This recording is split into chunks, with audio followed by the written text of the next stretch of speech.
What is going on, guys? Welcome back to the channel. My name is Hart for those of you that are new. And today I'll be breaking down this 8-game NBA slate here for DraftKings for Monday night. So make sure to hit that like button and subscribe. If you want a more in-depth breakdown and my updated core plays released right before the lineup block, you can find that on my Patreon link down below. And here's my lineup from tonight. So the core plays I posted in my Patreon were Devin Booker, Chris Duarte, Laurie Markkinen, and Anthony Davis. And they are doing fantastic.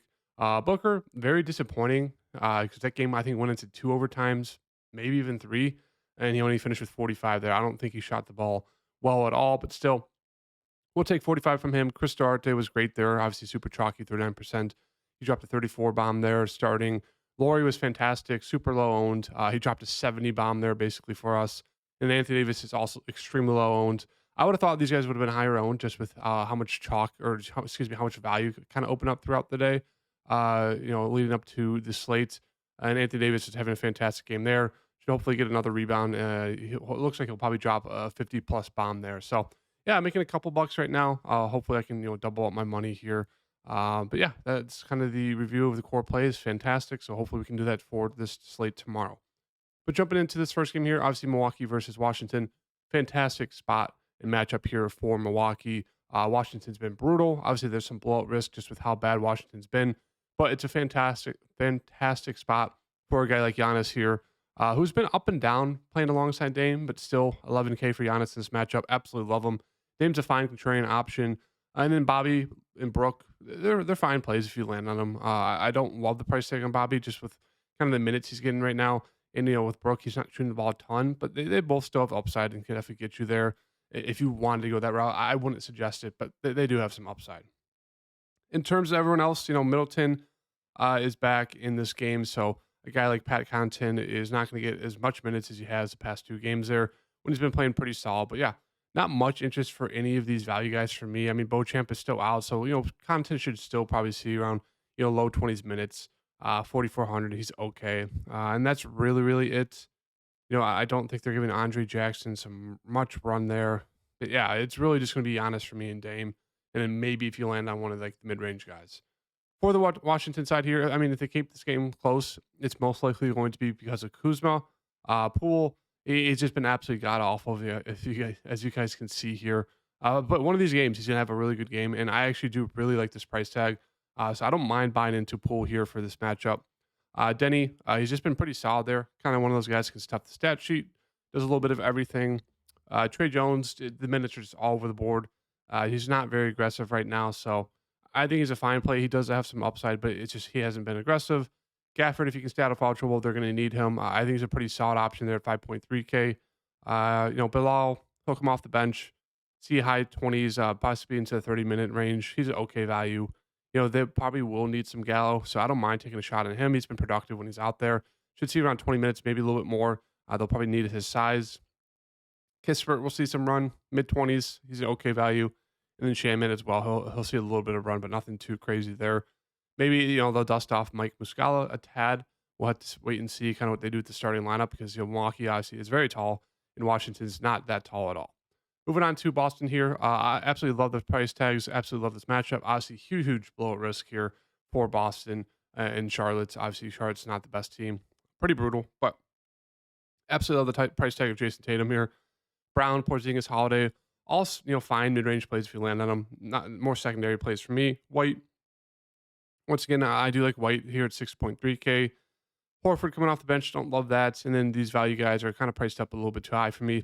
If you want to go like take a shot on Pritchard in hopes that the game blows out, you can definitely do that. He'll be usually pretty aggressive there in a blowout. So I don't mind if you want to go that route, but still, it's really just going to be Tatum for me. And then if you land on those other guys, I don't mind it. For the Charlotte side, if this game stays close, it's most likely going to be because of LaMelo Ball, who's been fantastic the past 2 weeks here. So I don't mind riding the hot streak with him. Rozier is still out, so obviously that's just more minus two guy like LaMelo with the ball in his hands. Gordon Hayward's a pretty solid option here. Hasn't been the best the past 3 games. I think he's dealt with an injury or two. Obviously not shooting the ball well at all, but they're going to need him to step up. And as you can see, he's had some big games here throughout the season. So I think he's a solid play, not the best, not the worst. Same thing with PJ Washington. He has some upside. Really helps if a few people are missing, but if you land on either him or Gordon, I don't mind it. You're really hoping for this game to get close, and if it does, it's going to be because it's probably LaMelo and one of these two other guys stepping up. Mark Williams is a fine option, pretty foul prone, but if he can stay out of foul trouble, he should see around 30ish minutes. Has upside.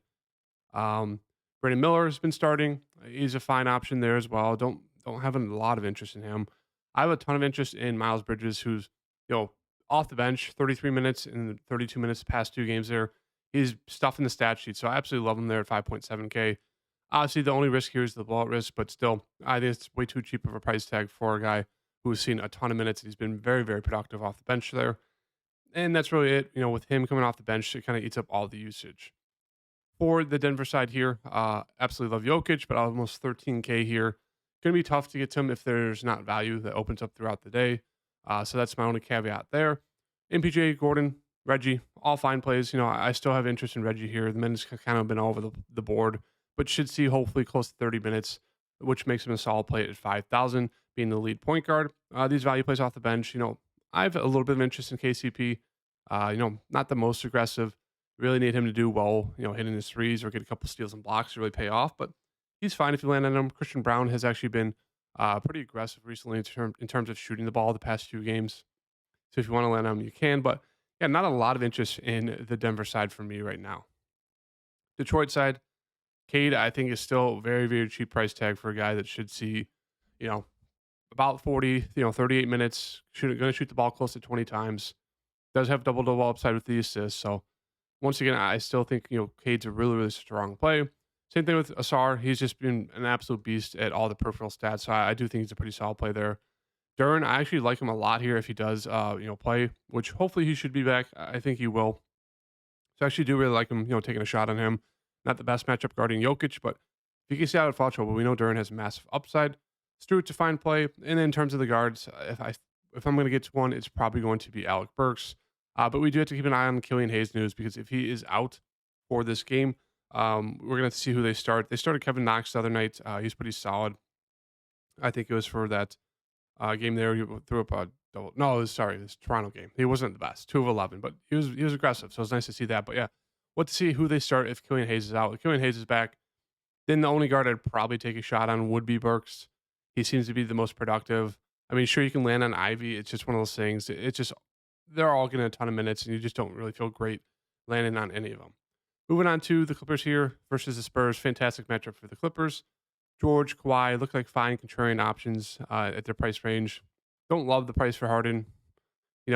Russ did move to the bench, so it definitely bumps up his ceiling and floor. But still, I think I'd rather get to Kawhi and Paul. Harden's a fine secondary option for me. Russ off the bench. Only saw 17 minutes that last game, so hard to trust him right now. Zubac, always kind of one of those random GPP plays you can play. And if he goes for 30 plus minutes, he usually has a pretty solid game. Off the bench, they'll run Bones, Terrence Mann, and Norman Powell. Terrence Mann did get the start, wasn't the best, but still, I think it's a fine value option at 4,000. And I don't mind taking a shot on Norman Powell. He's usually pretty aggressive off the bench there, even along all those stars. For the Spurs side here, Victor kind of priced up a little bit too high for me. Keldon Johnson really comes down to if Vassal's in or out. If Vassal's out, I really like Keldon Johnson to kind of run the offense through him. If Vassal's back, then I don't really have much interest in the Spurs. I all feel kind of priced about right. Tough defensive matchup here going against the Clippers. Obviously, some blowout risks. Everyone's priced about right. No real interest for me. I will mention Seti as a decent, value play at 4,000. But yeah, no one really stands out to me in the Spurs right now. They all kind of seem priced a little bit too much for me, and it's not the best matchup. So don't think I'm going to get to them. So jumping over to Miami here. We know with Miami, the offense is going to run through Jimmy Butler and Bam. I think they're both priced about right. I do have a good amount of interest in Jimmy here. 8.3K, offense will run through him. Nice revenge game. Wasn't the best game there, fantasy point wise from last game against Chicago, but still has really, really good upside. Duncan's a fine mid-range play. He's actually been pretty productive, which has been surprising. Kyle Lowry, I still have a lot of interest in him. I mean, this is what we're kind of looking for.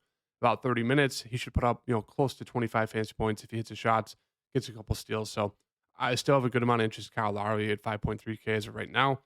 In terms of the secondary guys, Jaime is fine. Richardson actually is a decent value, 4.3K.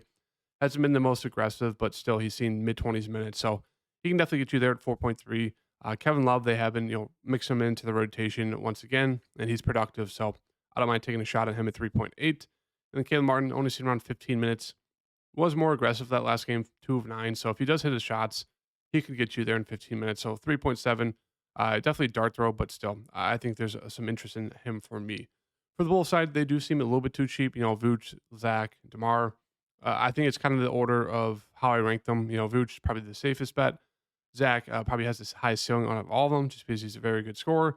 And then DeMar DeRozan's kind of had an off year so far. Can go for 40 plus, but still, I do think I'd rather get to Vooch or Zach, but he's a fine secondary play. I do have interest in Kobe White. Should see around 30-ish minutes. Can definitely get you there. He's kind of like a Kyle Lowry play. Not the safest play, but definitely a solid play. Alex Caruso, if they're going to continue to start him, I think he's a strong play at 4.6. Not the best score, but he's actually been shooting the ball pretty well recently since, getting into the starting lineup. So I do have a lot of interest in him right now, so I'm going to throw him in. And that's really it. Torrey Craig, I think is a fine value. If he's got, I don't think he's in the starting lineup anymore.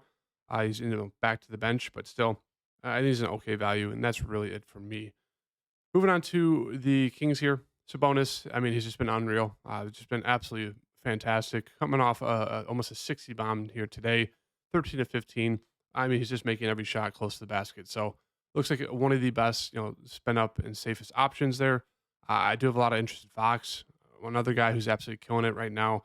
Look at those points recently. So they both look fantastic. I still have interest in Keegan Murray here.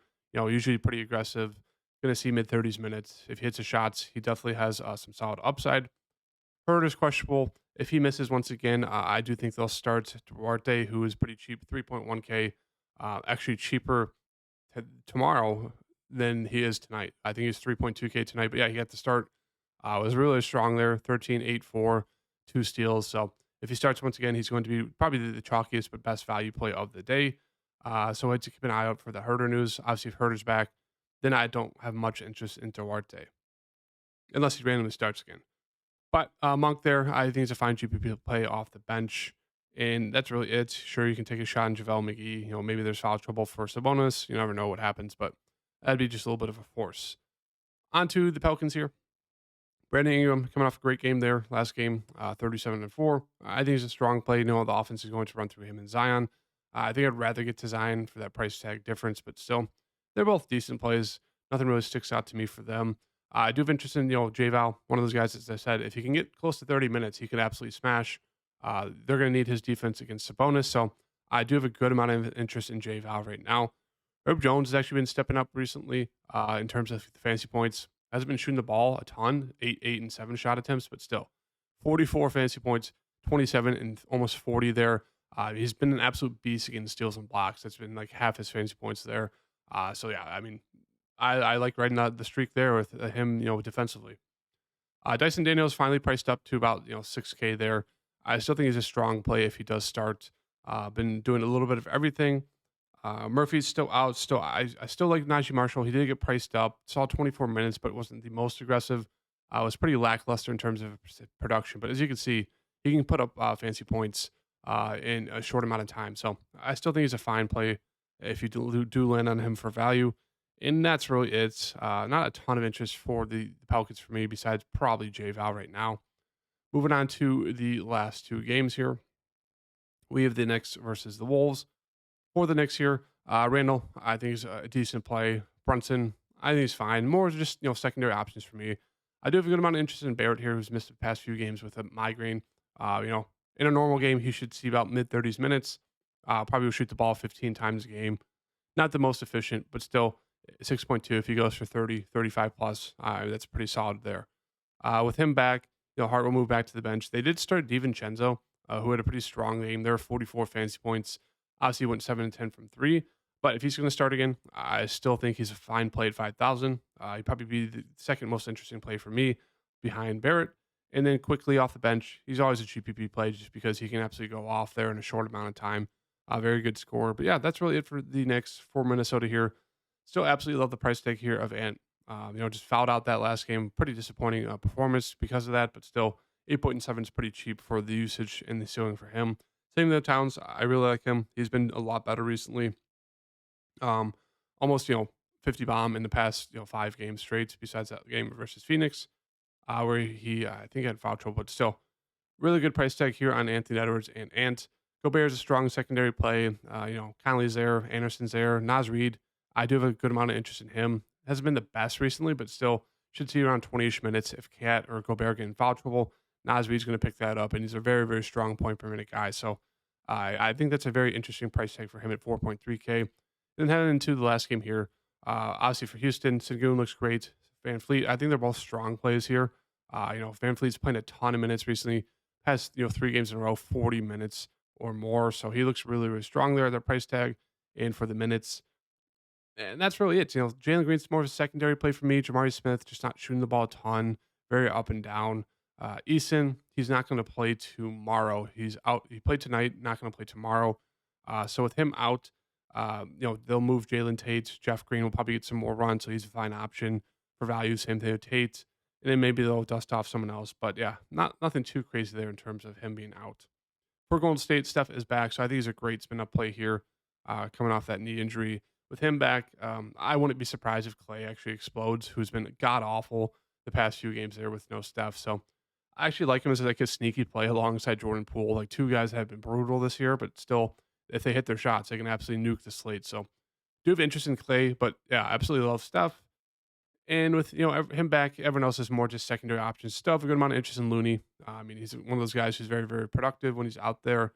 Sarge should move back to the bench, come off the bench there. At that price tag, I think is a fine play. But yeah, nothing really stands out to me there in terms of Golden State besides Steph, Looney, and maybe taking a shot in Clay. But that is the video for today, guys. I'll have my updated core plays on my Patreon link down below with possibly a write up. I'll see if I'll be able to do one, but I'll at least have the how I'm going to attack the slate in the core plays about 30 minutes before lock. I'll have that up. Yeah, but as of right now, I think these I'll throw in. I'll make a lineup here real fast. But obviously, there's some news we do have to kind of wait for. But I'm going to throw in Giannis right now. Let's just get a little bit risky here. I do like getting to Pool, throw him in there. 4.1 left over. We could go to Jeff Green here, who should see more run there with no Eason for tomorrow. And that leaves us with 4,800 left over. Who do we want to throw in here? Could get to Najee Marshall. Could get to Pat Connaughton. Let's throw in Naz Reid. So yeah, that's our look build. As always, don't play this build just because injury news changes the entire build. This is more so just kind of an early look at kind of the guys I'm looking at to kind of build around and work off of. So obviously it's not a final look. Don't play these lineups. But yeah, I'll see you guys in the next video. Peace.